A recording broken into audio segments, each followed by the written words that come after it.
je vais te parler du test du chamallow ou du test du bonbon.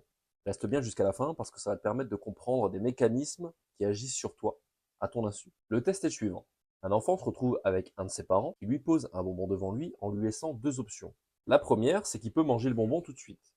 La deuxième option, c'est que le parent va s'absenter quelques minutes et que quand il reviendra, si le bonbon est toujours là, il y en aura un deuxième. Tu peux retrouver les résultats de ces tests très facilement sur Internet. Donc évidemment, on se retrouve avec des enfants qui ne peuvent pas résister et qui mangent le bonbon tout de suite, et d'autres, au contraire, qui attendent pour pouvoir récupérer le deuxième bonbon. Donc il y a des enfants qui préfèrent la gratification immédiate, et d'autres qui sont prêts à attendre pour avoir une gratification plus importante. Suite à ce test, certains des enfants sont suivis à plusieurs moments de leur vie, pour voir comment ils ont évolué dans leur vie en prise de décision par rapport à ça.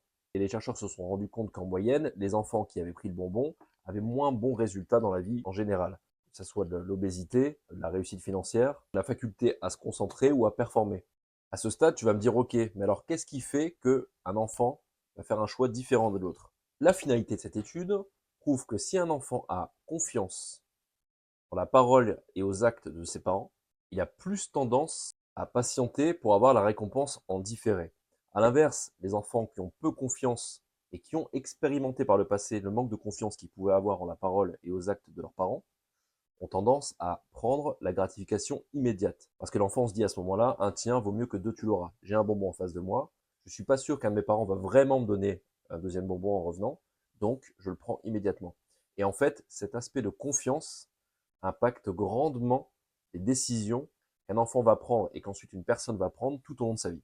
Alors ça ne justifie pas tout, il y a plein d'autres paramètres à prendre en ligne de compte, mais en tout cas j'ai trouvé cette étude très intéressante pour comprendre le comportement de certains enfants qui peut être conditionné par rapport à la confiance qu'ils ont en leurs parents.